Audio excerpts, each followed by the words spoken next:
Mexico, 1100 years ago. A religious ceremony unfolds.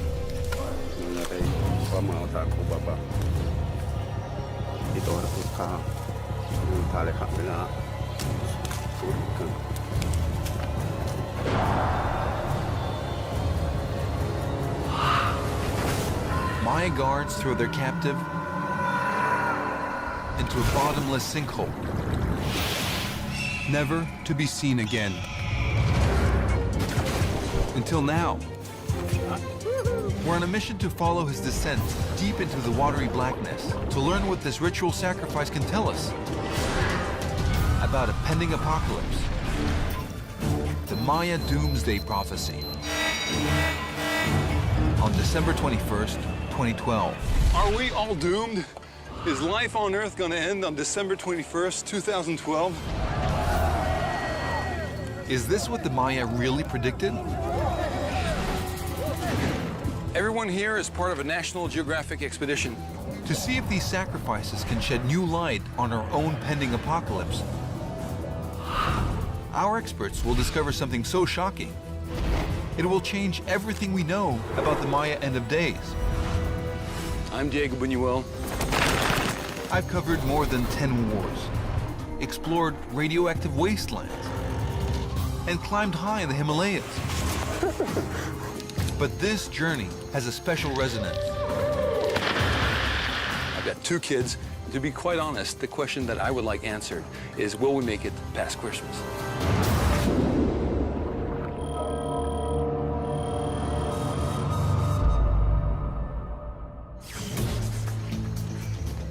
My adventure starts here, at what looks like a normal well in the jungles of Mexico.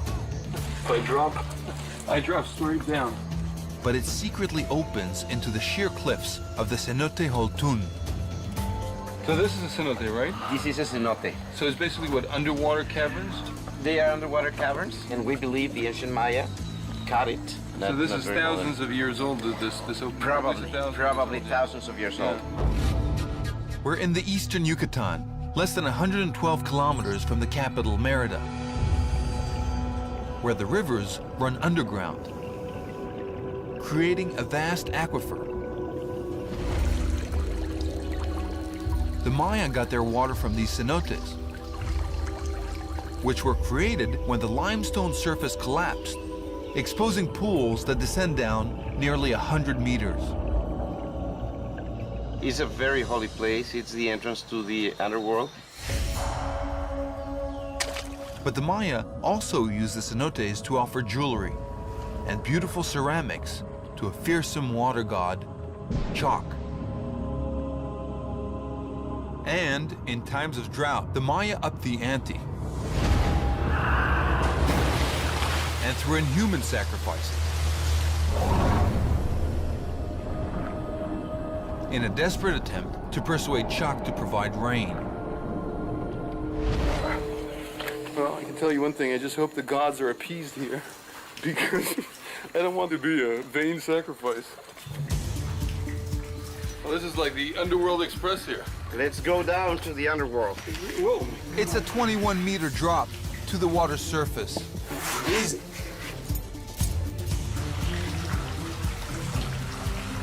Wow, when you look at these roots, they go all the way down into the well. This is some Indiana Jones stuff right here, right? There are bats all over. It's like the Batman cavern here.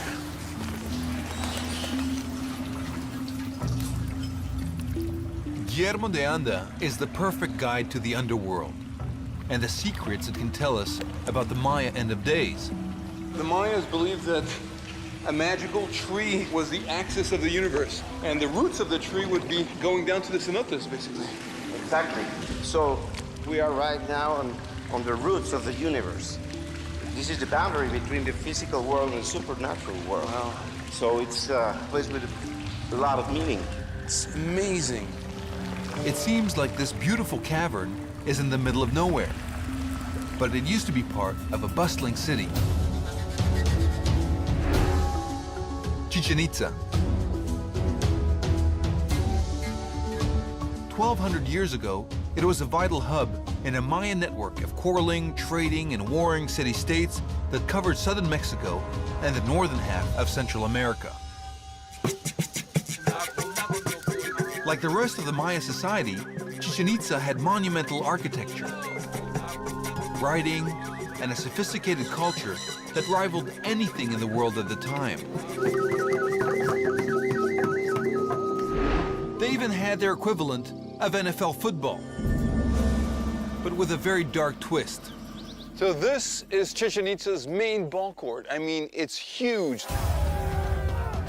Let me give you the 101 on how this game was played. You couldn't really use your hands or your feet, so what did you use exactly? Well, you had to use your hips, the side of your hips. Now, that wasn't complicated enough. You had to send the ball through this hoop on top of the wall to get all kinds of special points. Now, you have to imagine thousands of Maya spectators on top of these ramparts looking down upon the ball players playing as if their lives depended on it. Well, actually, their lives did depend on it. Now, this is the Wall of Skulls. It's a pretty ominous name, but for good reason, because every one of the skulls you see here represents the severed head of a defeated player during important matches. Now, I can tell you one thing. During halftime, well, the coach didn't really have to do any pep talks because everyone knew why they had to win. Chichen Itza was a place of startling violence, both in sport and religion.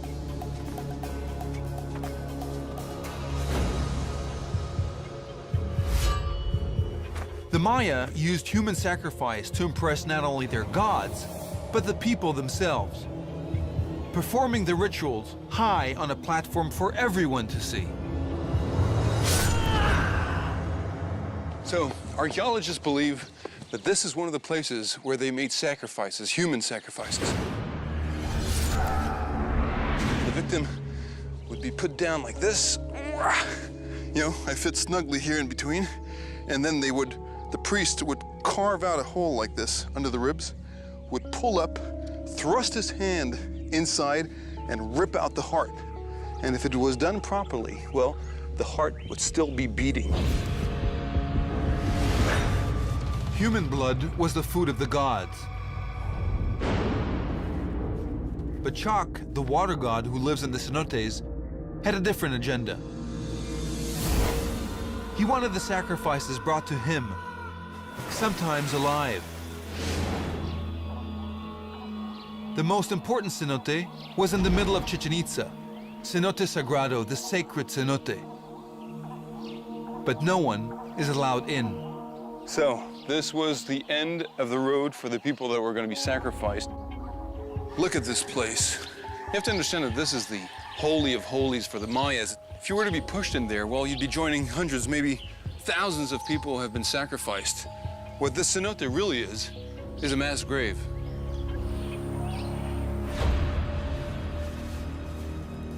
Sometimes the human sacrifice was a noble, or even a king from a rival city. Some believe they were forced to drink hallucinogens or liquor and paraded through villages, stripped of any dignity. There was no mercy. What do these cenotes tell us about the Maya culture? They tell us the story of maybe times where were not so good for the Maya. In fact, times were terrible for the Maya. In the 9th and 10th centuries, Maya society disintegrated.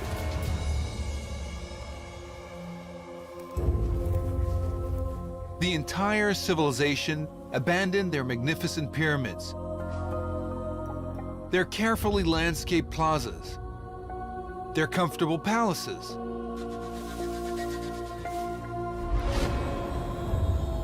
It was the first Maya doomsday. But how does this chaos relate to the pending Maya end of days in December 2012? Surprisingly enough, the answer may lie underwater. We're heading to the bottom of the Cenote Holtun, where artifacts and human remains are locked in perpetual darkness. clip it on here where this rope is. And we're using a revolutionary tool specially developed by National Geographic. One that will literally light up the abyss like never before. The Sun Sphere. It's been battle tested during a Bob Ballard expedition to explore the ocean floor. Over 5 kilometers straight down. You want to see it? Yeah, definitely. Whoa! yeah. It's like a modern disco ball. Oh, yeah. But this disco ball is going to light up a cenote like never before. It's time for Deanda and his team to do some very dangerous diving. You know, there are old cave divers and there are bold cave divers, but there are no old, bold cave divers, and that's because they end up dying. Unfortunately, approaching tropical storms are adding to the risk. We alternate between sunshine and torrential rain. As you see, rain started again. So I don't really believe in bad luck, but at one point you have to do something about it.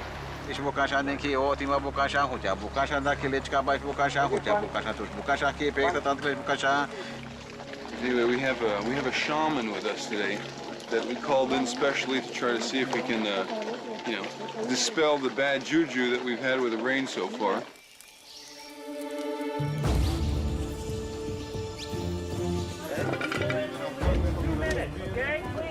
Look, the sun is out, so whatever he did seemed to have worked. So now he's going to make sure that everyone's going to be safe, so he's going to bless every single one of the divers as they start going down.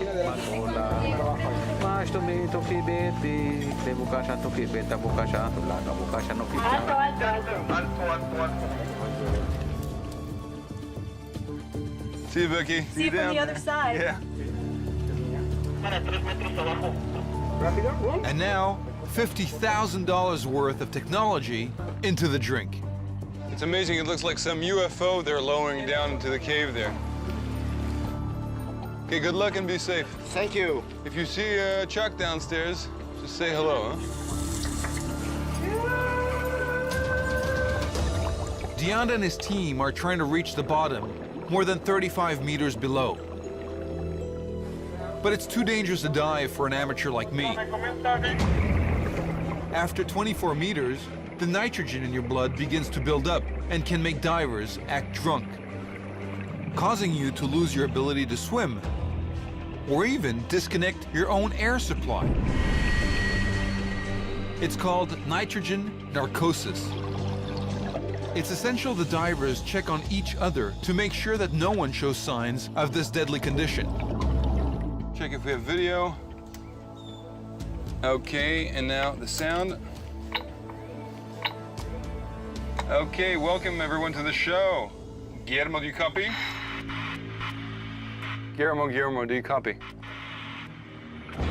Guillermo, do you copy? Guillermo, are you okay?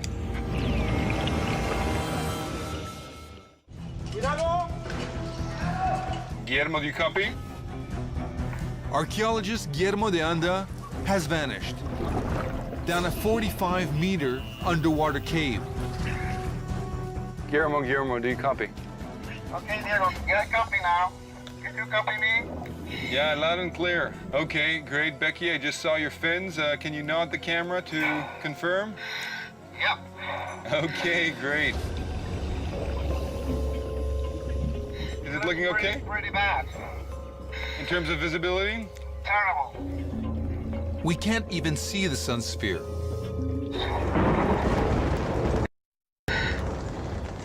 Like one problem never comes without another. Now it started raining again.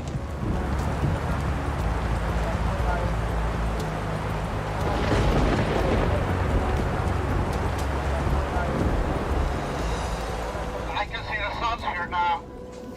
Yeah, I barely saw it through the sediment. I mean, that's amazing. This is our sun sphere. I mean, an enormous ball of light underwater.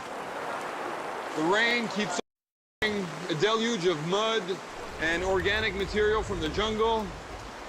And it takes hours, if not days or weeks, for all those particles to settle on the bottom Diego, visibility is so bad. We don't see anything. Do you think it's dangerous to have that many people in the water with little visibility? It is, definitely. Okay, so we're aborting the mission?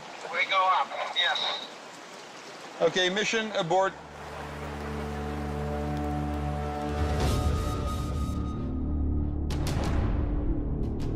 Vámonos, muchachos, vámonos, vámonos. Vámonos tendidos.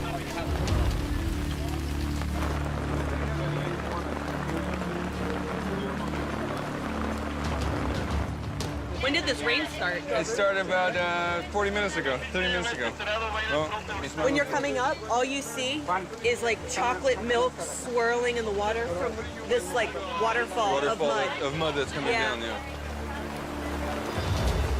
It's as if an angry Chak, the Maya water god, has struck back. So we can't try again until the water clears. We have to wait. But maybe this is a blessing in disguise.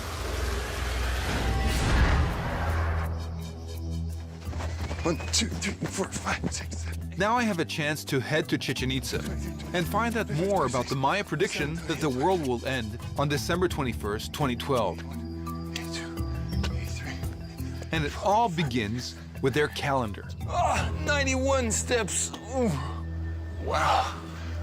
John, thanks for meeting me here. Yeah, sure. What? Why so many steps? Why 91? Why not 40 or something? I mean, it's such an odd number. Well, it's not such an odd number when you consider there are 4 sides to the pyramid. 91 times 4 gives you 364. Add the large structure on top, you get 365. Does that number mean anything to you? Every day of the year, I guess. Well, they knew what they were doing, these Maya. The building represents an annual calendar. The Maya calendar was based on careful observation of the heavens and advanced mathematics. It was kept by an elite class of scribes, often drawn from royal families. They were some of the few Maya who could read and write. So what's the deal with this Maya calendar here? I mean, were they obsessed with time? Well, I don't think they were any more obsessed with time than we are. You've got your watch, I've got mine. We also have clocks on our cell phones. They were very interested in knowing how time influenced the way that they made decisions, planning for agriculture. It's very similar to opening the newspaper and looking at your horoscope. Is it a 5-star day or a 2-star day? Are you going to have good luck or bad luck? The Maya see time unfolding in different cycles. They can be 20 days or 64 million years long. One of the primary cycles, the Baktun, is 144,000 days long. For the Maya, the first people emerged from the underworld 5,126 years ago. The beginning of human time. Now the 13th Baktuns dating from this creation are coming to an end on December 21st, 2012. 13 was a very powerful number for the Maya. So many are convinced December 21st will bring an apocalypse. This precise date is carved on a monumental stone at the ancient Maya city, Tortuguero, near the Gulf of Mexico. If this doomsday prophecy was so important to the Maya, well, you'd think they'd talk about it more. There's only been one reference to it. And that's until now. We found a second one. In La Corona, Guatemala, deep and hot humid jungle, archaeologists make a remarkable discovery. A new set of hieroglyphs. Only a few people in the world can read them. One is David Stewart, the scholar who helped crack the Maya code at age 19. What he finds is mind-boggling. He talks about the end of the 13th Baktun Oh my goodness. in 2012. Absolutely true. Further investigation points directly to a date we know well, December 21st, 2012. So, is there going to be an apocalypse? Are we all going to die? And what were the Maya thinking? Well, to find out, we have to take a road trip to a secret location.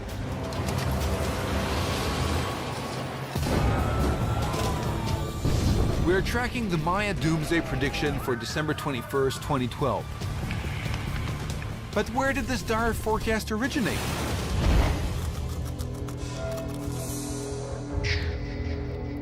The answer is most likely hidden in the writing of Maya scribes. And I've got my hands on a copy of their work, so valuable that the location of this private library must remain a secret. So this is a really exciting moment for me. I'm here with John Hoops, and what's really interesting is that we're looking at an exact copy of one of the only 4 books that survives of the entire Maya civilization. There were hundreds. Unfortunately, they were destroyed. Maya books were deeply revered. They were the record of Maya civilization. But most met a terrible fate. Burnt by the invading Spanish in the 16th century. Only 4 escaped destruction.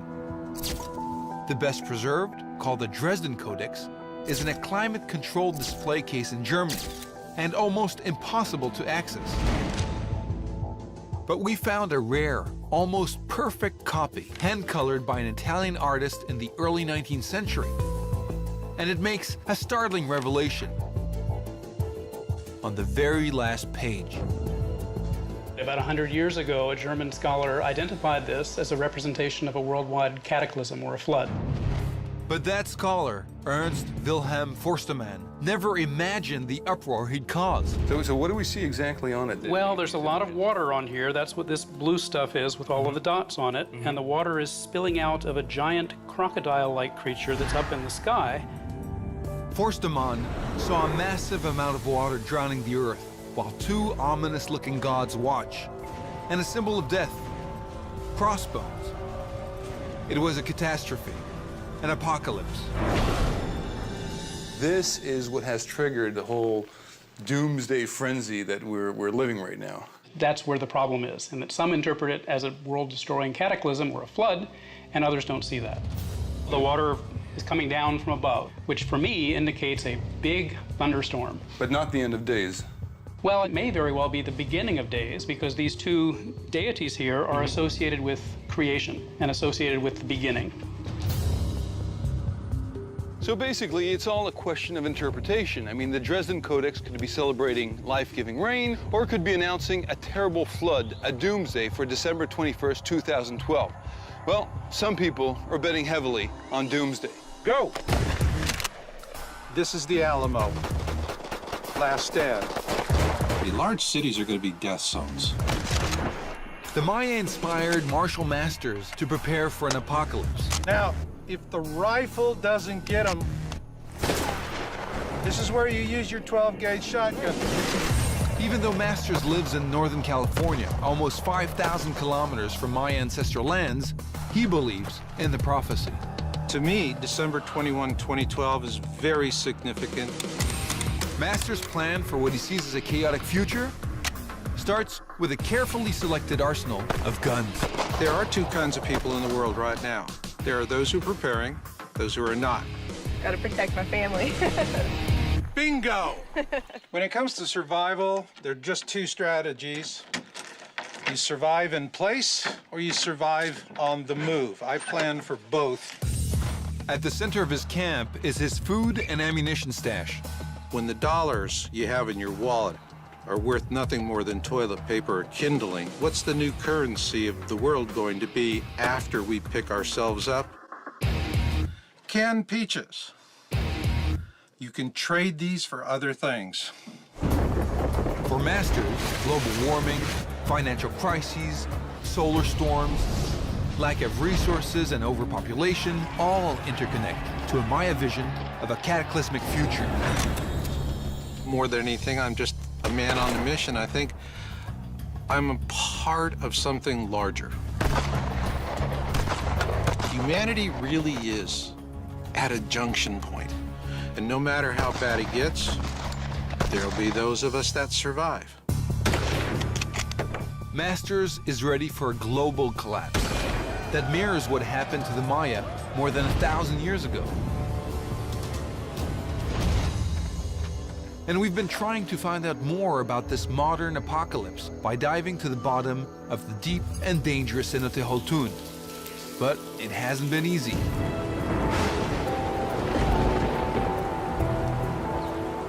Let me give you an update on the score here. Chalk 1, Nat Geo 0.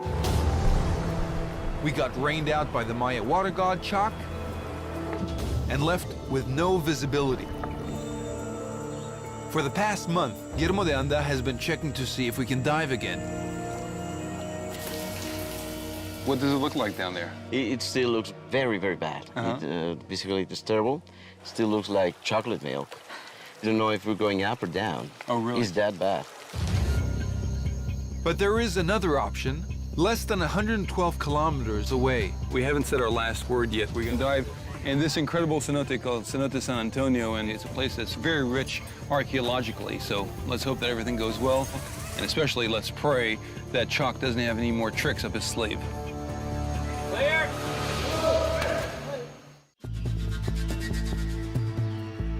I'm here in the middle of scrub jungle, miles away from anything. But this place actually used to be an ancient Maya settlement. Less than 112 kilometers from Cenote Holtun, another cenote, called San Antonio, was surrounded by major Maya cities. When the Spanish showed up here, they destroyed everything, but they reused a lot of these stones to build this wall, which surrounds what they thought was just a simple well. But in fact, this place, for the Mayas, was a sacred cenote. San Antonio is reputed to have been the site of multiple human sacrifices. But can these sacrifices tell us more about the Maya collapse? And how that influenced their prediction of an apocalypse in December 2012? There's only one way to find out. This is the moment we've been waiting for. A second chance to see what's at the bottom of a sacrificial well. Becky and Guillermo de Anda are back, but this time there's a newcomer to the dive team. Me. The easy part is getting in. It's my favorite part.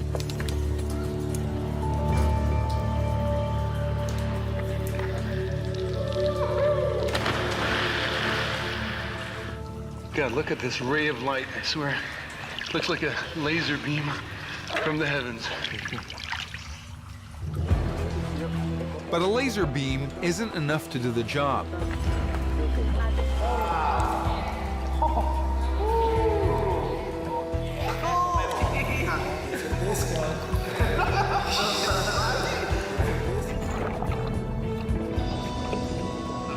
This is a preliminary dive. We're going down more than 7 meters to check the visibility. Welcome, my friend. Oh, this is incredible. And de Anda promises there will be lots to see. Visibility is fantastic. The light we're getting from the sun sphere is just amazing.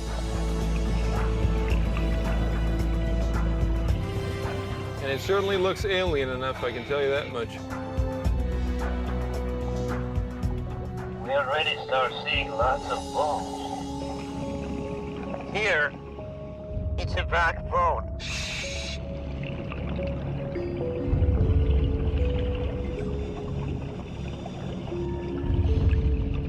That bone might have been there for 1,000, maybe 2,000 or more years. We don't know. But in this graveyard, I'm not separated from the dead by 2 meters of earth. They're right next to me. You know, what's really complicated here is that you have to be careful where you're actually putting your fins, because pick up your fin and you could be, you know, modifying history. Yes, we have to be very careful here, Diego. De Anda sees Cenote San Antonio as a graveyard. The dead are respected. Nothing will be touched. Wow, look at those. So here we have 2 skulls and we can see. Again, you can tell it's a funerary chamber. Wow. Yeah, I can see rib cages here. I can see legs, arms. Wow. This is the femur. Right there. So do you think that this individual with both parts? Exactly, it's a vertebrae there, so it's a complete individual here. The reality hits me. I am looking at people. Lots of people. If you want to try to understand what this whole doomsday is about, well, this is one part of the explanation, is trying to understand why they sacrifice people and why those sacrifices were important. Yeah, you're getting low. To go up now? Yes. Okay. We're going from the underworld back to the real world.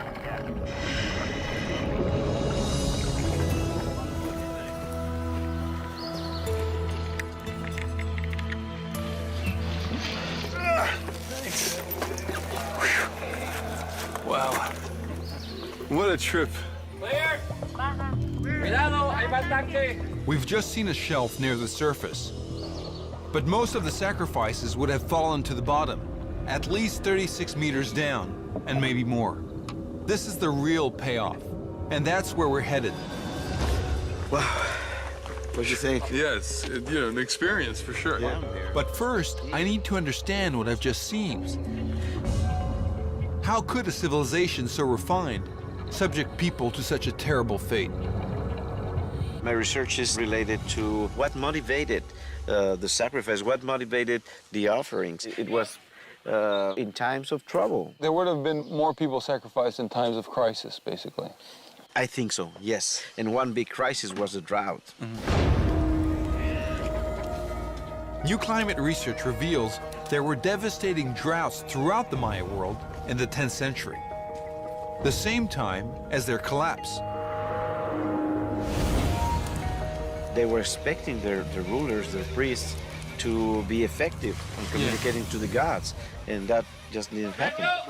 There must have been much more ritual activities.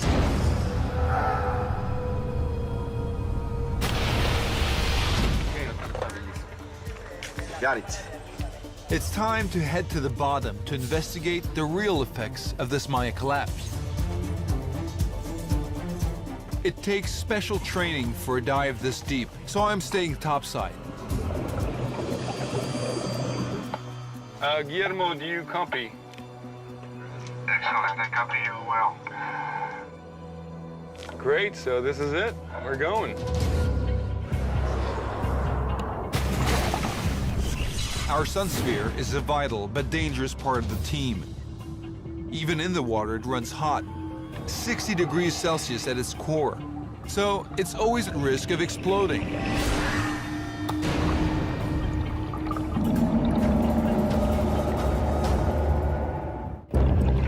So we're going down. We're finally getting to the bottom of a sacred cenote. They have to go down to 100 or maybe even 120 feet. And what we find should be a treasure trove of archaeological data. Wow.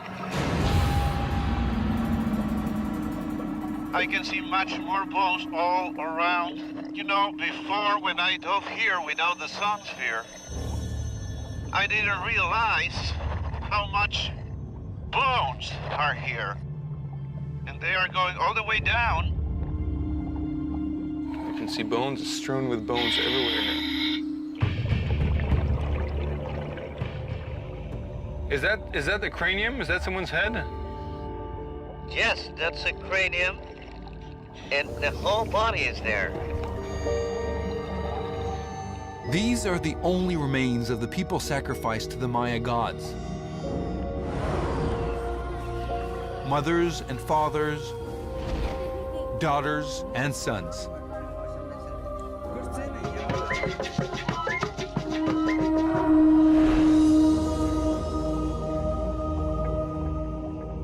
Well, it's a great skull. It's very well preserved. The sun sphere helps us look at these people closely, scientifically, just like police detectives. When you're down here, you are doing a forensic analysis. Only the crime scene is very old. But in this case, the victims are sacred and can't be touched. Oh, wow. I can see a skull there. This is a skull of a very young person, probably 10 or 12 years old. The skull had cut marks, so that's evidence there was some ritual violence. That is really incredible. It is. It's just fantastic.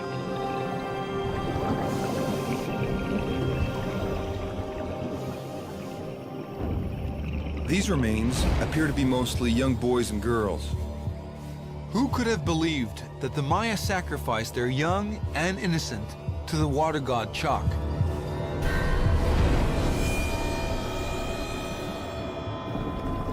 Here there is children's skull, which is another boy or maybe a little girl.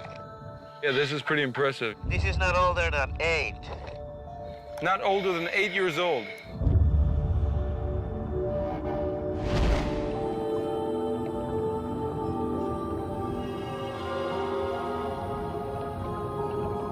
As the father of 2 young children, I find this very disturbing. They said that young children were the preferred victims for the gods, especially for Chak, the rain god. Oh, here's a human jaw. Exactly. It's a bone from the arm of a kid. There's another beautiful skull. It's another child. This is amazing because there's bones everywhere. So basically, you're diving in a massive graveyard down there. Exactly. It feels like a very strong place. Inspires you a lot of respect. I mean, this is truly, like, amazing to travel back in time this way.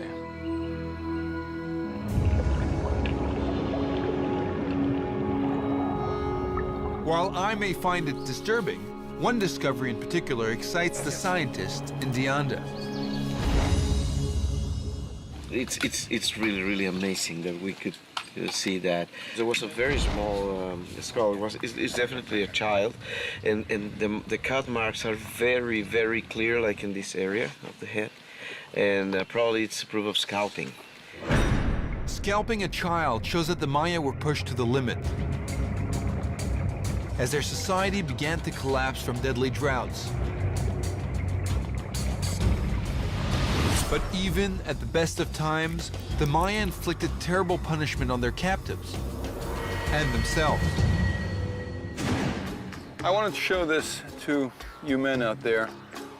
This is a stingray spine, and bloodletting was a big part of the Maya culture. Now, if you see the stinger, you'll see that there are barbs that go backwards this way.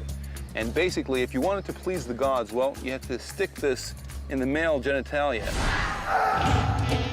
Obviously, it could not come back out, so you had to push it all the way through. The gods were most pleased with blood from genitalia, dripped on paper, then burned so they could inhale the smoke.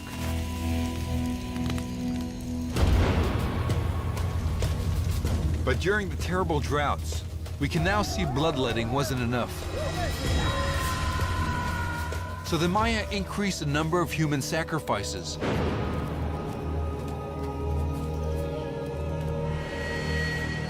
Including their own children.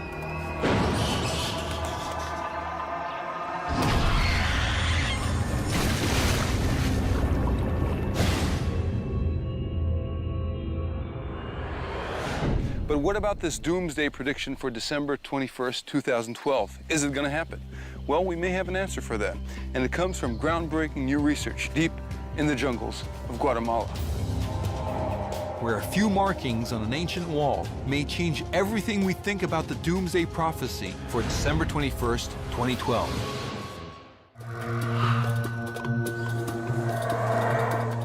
In the dense jungles of Guatemala, angry howler monkeys guard the ruins of an ancient Maya city, Xultun. It has been looted time and time again over the centuries, but Xultun may still hold clues to help us unravel the true meaning of the Maya doomsday prophecy. Cave diving isn't the only way to make new discoveries. Sometimes you have to do things the good old-fashioned way.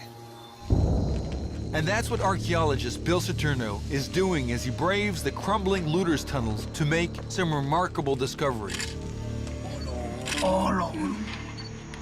It's a large jade bead went around his neck of someone very important.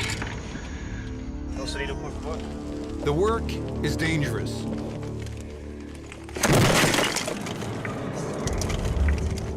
Are you all right? Yeah. You okay? I was turning around and I just barely bumped my head on the top, but a whole thing of rocks came down, falling on my back of my head and on my camera.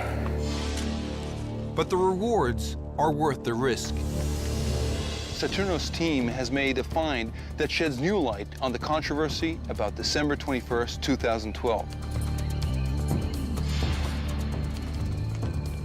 Now, when looters burst through the corner of this room, they exposed the first part of this mural that wraps around the walls. The very center was the king. Our king is surrounded by a series of figures. Mysterious figures all in black, wearing only a loincloth, black headdress, and a single white medallion around their chest. Saturno is convinced that he has found the workroom of scribes, who are the keepers of the Maya calendar. The same calendar that may see a doomsday at the end of the 13th Baktun. December 21st, 2012. In addition to the initial painting of this room, it was used over years and painted over and over again. And parts of it are simply sketches or studies of the human face. Another thing that they fill in is text all over the east wall. Numbers, calculations, tables that they're using as a reference, little dates. These little dates scribbled on the wall may be vital to our quest. The most important one is probably right here. The naked eye sees just a blank wall. But advanced photographic techniques reveal dates. Dates that span as much as 7,000 years. Well beyond the supposed Maya doomsday. What Saturno has found shows that the Maya time does not end on December 21st, 2012. I mean, one cares about dates after an apocalypse. The Maya cycles of time just extend on to an infinite future, where past and future merge, and we live, die, and live again. Repeating the cycles over and over. We don't have cycles that end. That's the point of a cycle, is that it continues. And that's how the Maya conceived of time. Saturno sees the calendar not like a countdown to disaster, but like the odometer on a car. We were certain that if we reached 100,000 miles, as that last digit clicked over and the whole thing went back to zero, we didn't think our car would vanish. So I'm relieved to find out that the world is going to go on as usual, at least past Christmas. However, my journey through the cenote has taught me something. Even if the Maya did not predict the exact moment of an apocalypse, what happened to them could happen to us. And in a world that is globally integrated, well, that means all of us. Oh yeah, let me tell you something else. If you're worried, as I am, about the end of the world, if you have this nagging feeling that something's just not quite right, well, we're not alone. We still have a lot to learn from the Maya.